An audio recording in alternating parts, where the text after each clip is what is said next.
अष्टाविंशानि शिवानि सग्मानि सह योगं भजन्तु मे। योगं प्रपत्ति क्षेमं च क्षेमं प्रपत्ति योगं च नमो अहोरात्राभ्यामस्तु। ओम अर्थात हे ईश्वर, आपकी कृपा से मुझको उत्तम योग उपासना प्राप्त हो, उससे मुझको सुख भी मिले। इसी प्रकार आपकी कृपा से 10 इंद्रिय, 10 प्राण, मन, बुद्धि, चित्त, अहंकार, विद्या, स्वभाव, शरीर और बल, ये 28 कल्याणमयों में प्रावृत्त होकर उत्तम योग उपासना को सेवन करें। किंतु योग के द्वारा रक्षा से उत्तम योग उपासना को मैं प्राप्त हुआ चाहता हूं, इसलिए आपको बारंबार नमस्कार करता हूं। ओम। सभी को नमस्ते जी। मन, आत्मा, चेतना तथा ईश्वर में भेद।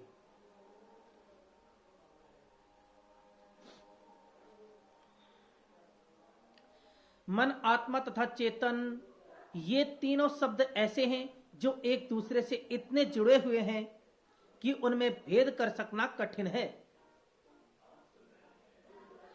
फिर भी इन तीनों को एक दूसरे से भिन्न मान लेने से कुछ तथ्य ज्यादा सुलझ जाते हैं। जैसा हम पहले कह आए हैं, सांख्य की दृष्टि से मन भौतिक है, एक दृष्टि से तंत्रिका तंत्र नर्वस सिस्टम ही मन है। मन भौतिक है, चेतना तथा आत्मा अभौतिक है। मन एक कोटि में और चेतना तथा आत्मा दूसरी कोटि में है। चेतना कॉन्शियसनेस तथा आत्मा सॉल, ये दोनों अभौतिक हैं। मन से जो तंत्रिका तंत्र का ही दूसरा नाम कहा जा सकता है, उससे भिन्न है, परंतु अभौतिकता का गुण दोनों में समान होने के कारण एक दूसरे के समान है। चेतना तथा आत्मा, ये दोनों जहां अभौतिक हैं वहां चेतन भी हैं। इस कारण ये मन से तो भिन्न है, परंतु चेतना के गुण के कारण जो दोनों में पाया जाता है एक दूसरे के समान है। ध्यान में लाने की बात यह है कि इन समानताओं के होते हुए भी चेतना तथा आत्मा एक दूसरे से भिन्न है। चेतना कॉन्शियसनेस सब जगह व्याप्त है, संपूर्ण विश्व में व्याप्त है। यह व्यापक सत्ता है, सीमित सत्ता नहीं है। जहां जहां जीवन है, जीवन अर्थात जहां जहां बुद्धि और विकास है, घास में, पात में, उस हर जगह चेतना है। चेतना जो समष्टि का गुण है। आत्मा सॉल सेल्फ व्यापक नहीं है, यह व्यक्ति में, व्यष्टि में सीमित है। चेतना विश्व में प्रवाहित हो रहे जीवन का नाम है। आत्मा जहां जीवन दिखलाई देता है, उस जीवन में अहंत्व, आईनेस के प्रविष्ट हो जाने का नाम है।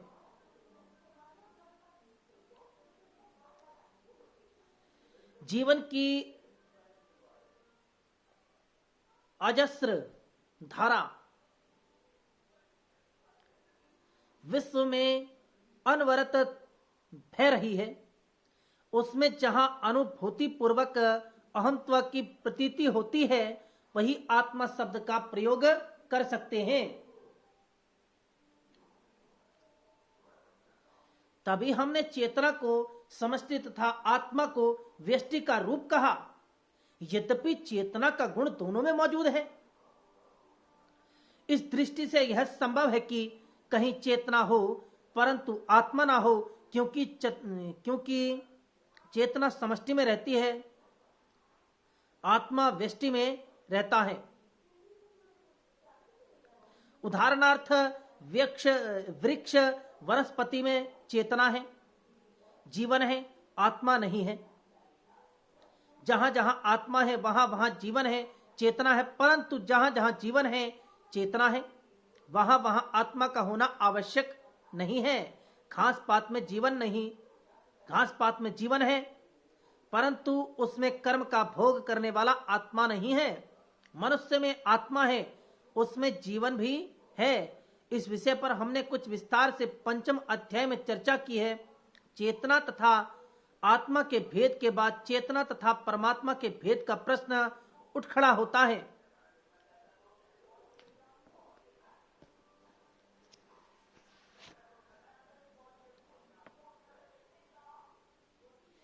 चेतना तथा परमात्मा में चेतनता तथा व्यापकता का गुण दोनों में एक समान है, परंतु उसी चेतना को जब वह सर्जन पालन संहार की क्रिया कर रही होती है, हम परमात्मा कह देते हैं। सृजनात्मक चेतनता ब्रह्मा कहलाती है, धारणात्मक चेतनता विष्णु कहलाती है, विनाशात्मक चेतना महेश कहलाती है। यह तो संभव है कि कहीं चेतना तो हो, परंतु वहां व्यक्तिनिष्ठ आत्मा ना हो। यह संभव नहीं कि कहीं चेतना हो परंतु वहां समष्टिनिष्ठ ईश्वर ना हो। मन, आत्मा, चेतना तथा ईश्वर के विचारों में यह भेद विलक्षण सा लगता है, परंतु अगर उक्त सत्ताओं पर उक्त दृष्टि से विचार किया जाए तो भौतिकवाद तथा अध्यात्मवाद के भी भिन्न भिन्न संप्रदायों की आपसी टक्कर की अनेक उलझने सुलझ सकती हैं। इस स्थल पर हमने विचार की एक दिशा की तरफ संकेत किया। अंतिम सत्य तो सब सत्यों का जानने हारा ही जानता है।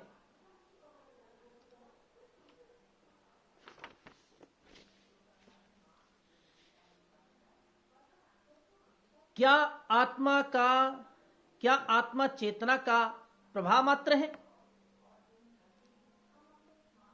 यूरोप में अरस्तु 384-322 ईसा पूर्व के समय आत्मा की स्वतंत्र रूप में सत्ता मानी जाती थी, परंतु 18वीं शताब्दी में ऐसे विचारक उत्पन्न हो गए जिनका कहना था कि आत्मा की स्वतंत्र रूप में कोई सत्ता नहीं। जिसे हम आत्मा कहते हैं वह प्रत्ययों, आइडियाज का पुंज मात्र है। आत्मा है या नहीं, इसे कौन जानता है? मन को किसने देखा है? हाँ, हम अनुभव करते हैं कि हम में चेतना है, हम में विचार आते हैं, जाते हैं। इससे कौन इनकार कर सकता है? हमारी चेतना जन्म से प्रत्यय शून्य है, उसमें बाह्य जगत से विचार प्रत्यय आते जाते रहते हैं। मन एक खाली पट्टी, टेबुला रसा है,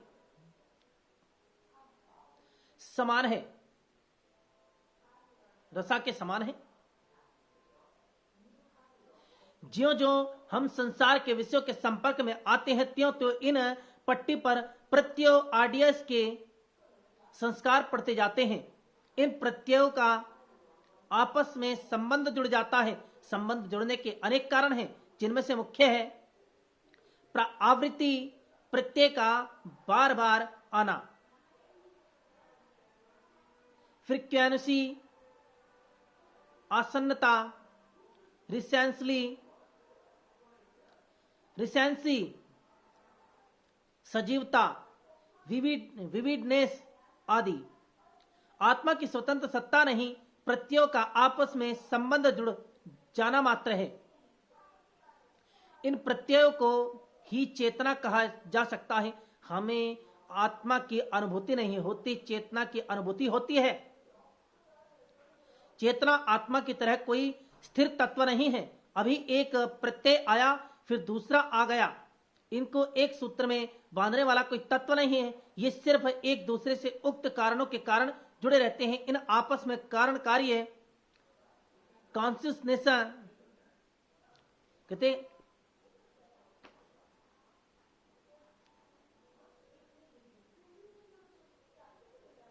काउसेशन, क्यूसेशन का भी संबंध नहीं है।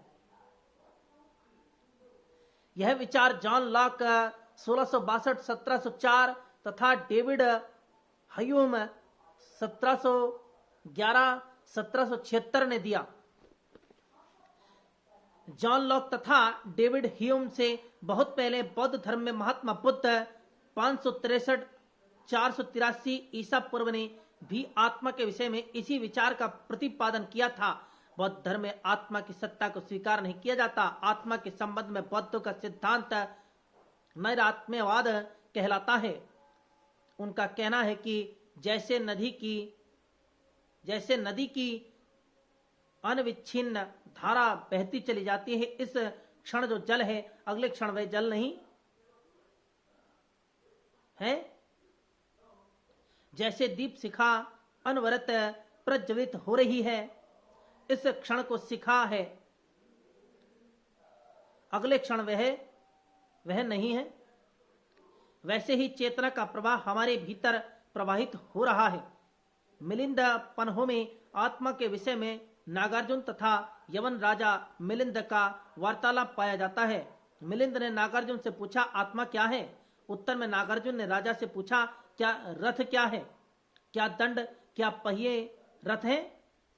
क्या लगाम रथ है? क्या चाबुक रथ है? राजा को कहना पड़ा कि न दंड रथ है, न पहिया रथ है, न लगाम, न चाबुक, इन सबके जोड़ का नाम रथ कह दिया जाता है। नागसेन ने कहा, यही बात आत्मा के विषय में समझो। लॉक तथा ह्यूम का कहना था कि आत्मा की स्वतंत्र सत्ता नहीं, विचार प्रत्यय की ही सत्ता है। प्रत्यय चेतना का ही दूसरा नाम है। इसी तरह नागार्जुन का कथन है कि आत्मा की सत्ता नहीं, चेतना के भिन्न भिन्न अंगों की सत्ता है। चेतना के भिन्न भिन्न अंगों को बौद्ध दर्शन में रूप, वेदना, संज्ञा, संस्कार तथा विज्ञान, इन 5 अवयवों में बांटा गया है। इनका पारिभाषिक नाम स्कंद है, इसलिए पंच स्कंद को ही आत्मा कह दिया जाता है।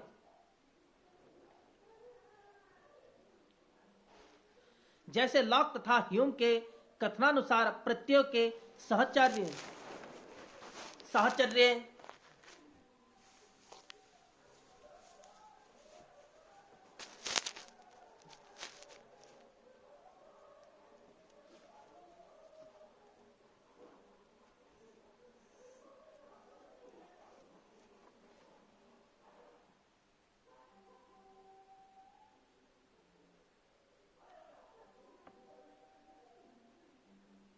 एसोसिएशन ऑफ आइडियाज को भ्रमवश हम आत्मा कह देते हैं। बौद्धों के दार्शनिक सिद्धांतों में एक मुख्य सिद्धांत संघातवाद का है। अभी हमने जिन 5 स्कंदों का उल्लेख किया वह संघातवाद का ही उदाहरण है। संघात अर्थात जोड़ पुंज। बौद्धों की दृष्टि में आत्मा के स्वतंत्र रूप में कोई सत्ता नहीं है। 5 स्कंदों के संघात को, पुंज को, जोड़ को ही आत्मा कह देते हैं। जैसा ऊपर कहा गया है, स्कंदों के संघात के 5 स्कंद हैं: रूप, वेदना, संज्ञा, संस्कार तथा विज्ञान। रूप क्या है? जो वस्तु दिखती हो, पकड़ में आती हो, भारी हो, जगह घेरती हो, वह रूप है। पृथ्वी अब तेज वायु ये रूपात्मक हैं। इनसे बना शरीर भी रूपात्मक है। 5 स्कंदों का यह पहला स्कंद है। रूप स्कंद के अलावा जो वस्तु दिखती नहीं, पकड़ में नहीं आती, जिसका भार नहीं, जो जगह नहीं घेरती, वह नाम कहलाती है। वेदना, संज्ञा, संस्कार, विज्ञान, ये 4 स्कंद नाम में आ जाते हैं। बौद्धों का कहना है कि इस प्रकार रूप और नाम के संघात को आत्मा कह देते हैं। संक्षेप में आत्मा की स्वतंत्र तौर पर अपनी कोई सत्ता नहीं है। रूप का उल्लेख हमने ऊपर किया। नाम में वेदना, संज्ञा, संस्कार तथा विज्ञान, ये रूपात्मक मानसिक वृत्तियां आ जाती हैं। रूपात्मक इसलिए क्योंकि इनका रूप नहीं है। वेदना क्या है? रूपात्मक वस्तु से किसी को सुख होता है, किसी को दुख होता है। रूपात्मक वस्तु के प्रति इस प्रकार का अनुभव वेदना कहलाती है। वेदना का स्वयं कोई रूप नहीं है, इसलिए यह रूपात्मक है, अरूपात्मक है। संज्ञा क्या है? रूपात्मक वस्तु का प्रत्यक्ष अनुभव करने पर जो प्रतीति होती है वह संज्ञा है। संज्ञा का स्वयं कोई रूप नहीं। संस्कार क्या है? वेदना या संज्ञा का स्मृति में अंकित हो जाना संस्कार कहलाता है।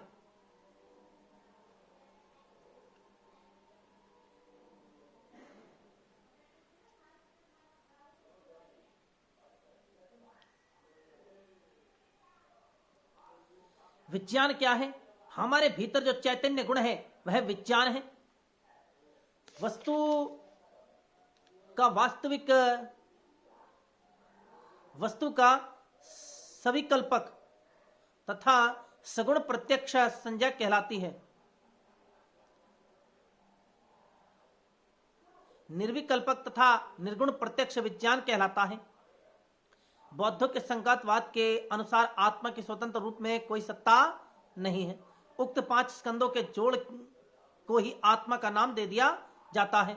जोड़ने वाली कोई सत्ता, जैसे मनकों में सूत्र, ऐसी आत्मा नाम की कोई सत्ता नहीं है। इसी को नैरात्म्यवाद कहते हैं।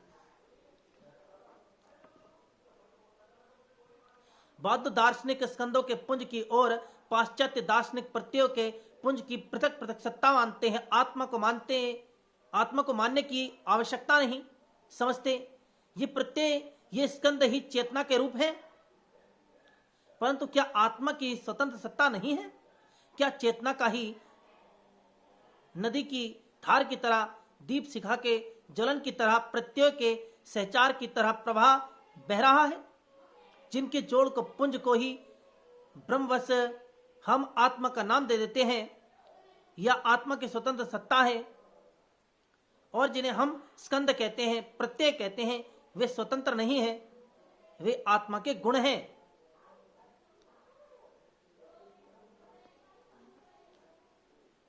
डेकार्ट 1596-1650 का हम पहले भी उल्लेख कराए हैं। उनका कहना है कि मान भी ले कि आत्मा नहीं है तो भी यह तो मानना पड़ता है कि मैं संदेह करता हूं कि आत्मा है या नहीं है। अगर यह मान लिया जाए कि मैं संदेह करता हूं तो विवश होकर यह मानना पड़ेगा कि मैं विचार करता हूं। जो विचार करेगा वही तो संदेह कर सकेगा कि मैं हूं या नहीं हूं। अगर मैं विचार करता हूं तो यह निश्चित हो गया कि मैं। डेकार्ट की आत्मा सिद्धि की इस युक्ति को कॉग्निटो ईगोसम कहा जाता है। मैं विचार करता हूं इसलिए मैं हूं। चेतन तत्व की सत्ता सिद्ध करते हुए जर्मन विचारक शोपेनहावर का कथन है कि चेतन तत्व मौजूद है, इससे तो इनकार नहीं किया जा सकता। इतना ही कहा जा सकता है कि चेतन तत्व जड़ प्रकृति का है। जड़ प्रकृति का, दूसरे शब्दों में मन, माइंड, भौतिक तत्व, मैटर का ही परिणाम है। उसका कहना है कि हम मन को जड़ प्रकृति का परिणाम कैसे मान सकते हैं जब प्रकृति का ज्ञान ही हमें मन के द्वारा होता है। How can we explain mind as matter when we now matter only through mind. देखो the story of philosophy Will Durant द्वारा लिखित पृष्ठ 337 आत्मा के विषय में शंकराचार्य की विचारधारा का उल्लेख करते हुए श्री बलदेव उपाध्याय अपने ग्रंथ भारतीय दर्शन पृष्ठ 348 में लिखते हैं, वर्तमान को इस समय में जानता हूं, अतीत को मैंने जाना, अनागत को मैं जानूंगा। इस अनुभव परंपरा में ज्ञातव्य वस्तु का ही परिवर्तन दृष्टिगोचर होता है, परंतु ज्ञाता का रूप कथमपि परिवर्तित नहीं होता, क्योंकि वह सर्वदा अपने स्वरूप में विद्यमान रहता है। शंकराचार्य ने अन्यत्र इसी तत्व का प्रतिपादन करते हुए लिखा है कि सब किसी को आत्मा के अस्तित्व में भरपूर विश्वास है। ऐसा कोई व्यक्ति नहीं है जो विश्वास करे कि मैं नहीं हूं। यदि आत्मा ना होता तो सब किसी को अपने ना रहने में विश्वास होता, परंतु ऐसा तो कभी नहीं होता। अतः आत्मा की स्वतः सिद्धि माननी पड़ती है। आत्मा शब्द का अर्थ ही यह है। आत्मानं जानातीति आत्मा, अर्थात जिसे अपने आप की प्रतीति हो वह आत्मा है। ये डेकार्ट के उक्त कहने के समान है कि क्योंकि मैं सोचता हूं इसलिए मैं हूं। बृहत आरण्य का अध्याय 2।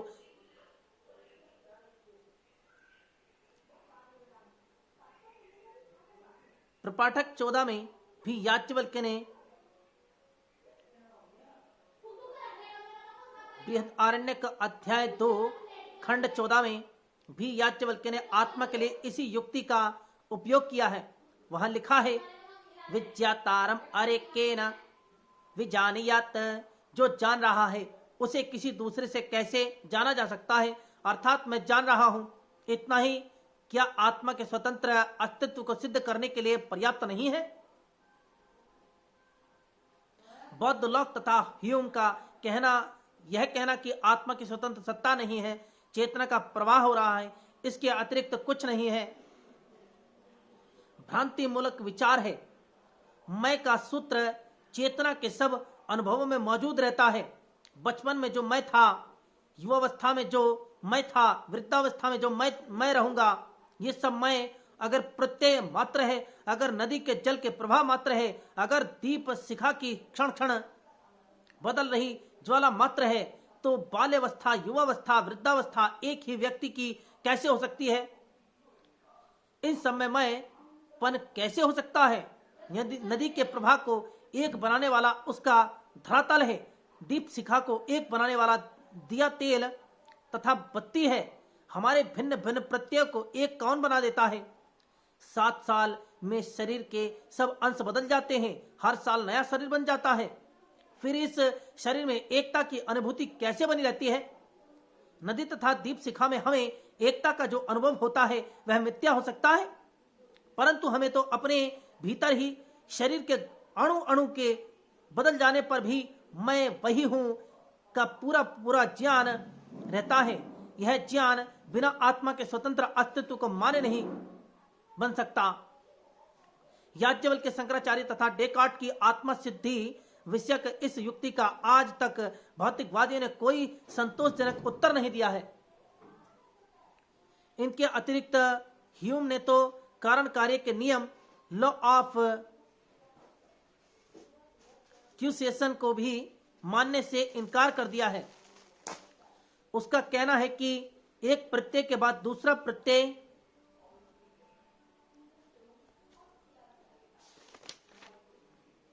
आ जाता है, उनके संबंध को ही हम कारण कार्य कह देते हैं।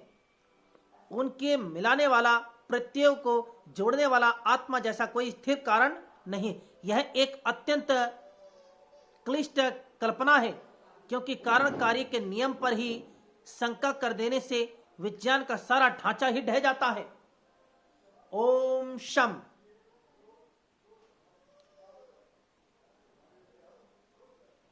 मैं